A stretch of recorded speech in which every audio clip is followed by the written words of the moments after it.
Shalom, shalom, bem-vindos de volta a essa nova série que nós estamos iniciando. E hoje nós vamos abordar ainda mais um pouco sobre a história da narrativa dos povos em relação à narrativa judaica, que sempre se manteve fiel com uma mesma tradição de escutar o conselho de seu pai, de ouvir os ensinamentos de sua mãe, e assim por diante, de pai para filho, daquilo que eles ouviram e viram direto de Moisés. E que os seus textos, os textos do judaico, a Torá, acompanhou. Durante o início da Idade Média, os debates entre os que entendiam que o universo era eterno e os que consideravam o resultado de uma criação, provavelmente ampla oportunidade para os novos pensamentos filosóficos sobre o conceito de um princípio. Os homens de ciência da época advogavam a causa do universo eterno. Eles eram da escola de Aristóteles, filósofo grego, que negavam que pudesse ter ocorrido uma criação. Entre aqueles que defendiam a criação bíblica estava Maimônides, Rabino Moshe ben Maimônides. Isso no ano 1135-1204. Um valoroso campeão da idade do desenvolvimento e do desenvolver uma explicação racional sobre o conceito de um início constante das Escrituras. Para ele, a criação do mundo era a essência da Bíblia hebraica. Portanto, quem acreditava na eternidade do universo não poderia absolutamente pertencer à congregação de Moisés e Abraão. Moshe e Abraão. Voltaremos a trazer algumas mais coisas sobre isso e a percepção da criação também.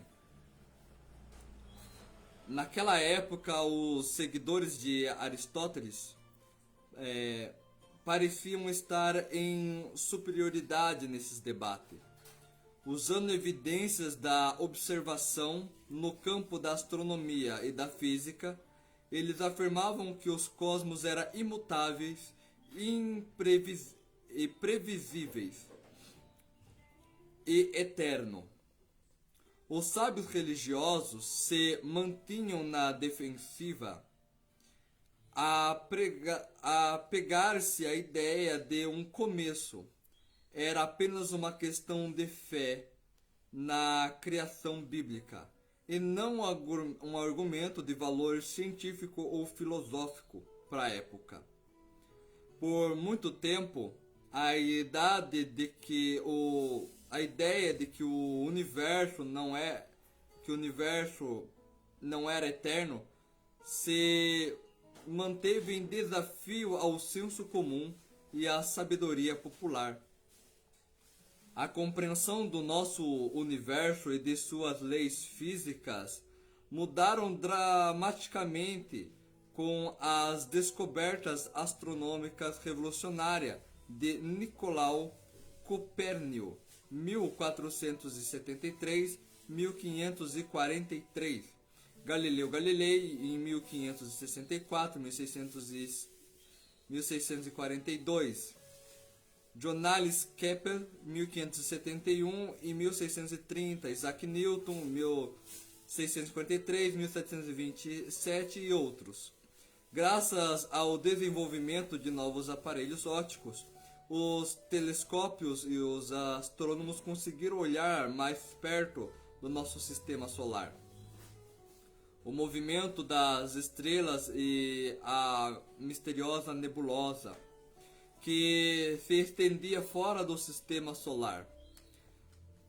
Se até então se compreendia que o universo, segundo a ideia de Ptolomeu, em 90 a 168, que se tratava de uma parábola celestial esférica, composta por inúmeras camadas invisíveis, dotada de um movimento de rotação, tudo mudou.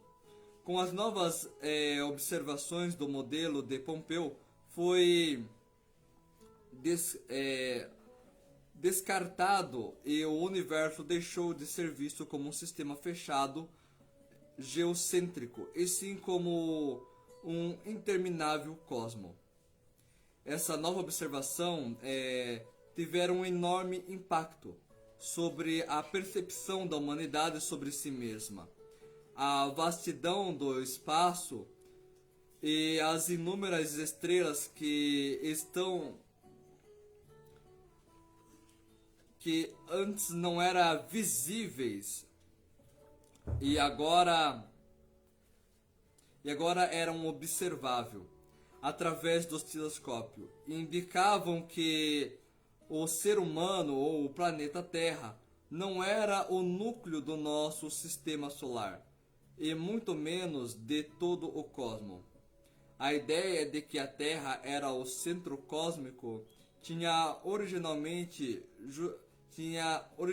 justificado a percepção de que o universo criado por Deus para benefício do ser humano. Quanto mais poderosos se tornavam os telescópios, mais o homem se conscientizava de seu minúsculo lugar nos cosmos e de sua extrema pequenez antes da sua recente observação. Entretanto, mesmo percebendo que era cada vez maior a dimensão do universo e a noção da sua eternidade, não enfrentou o desafio. Durante os séculos 17, 18 e 19, os telescópios ainda não tinham capacidade de apresentar evidências adicionais que puderam demonstrar que o mundo era eterno ou resultado de uma criação. Prevalecia o status quo, a ideia de um início para a existência do universo foi relegada para o âmbito da religião e não para o campo da verificação científica. A observação astronômica continuaram a moldar e revisar a ideia humana, e uma vez que o planeta Terra era removido de sua posição como centro do cosmos, os estudiosos consideravam menos importante justificar a existência de um Criador.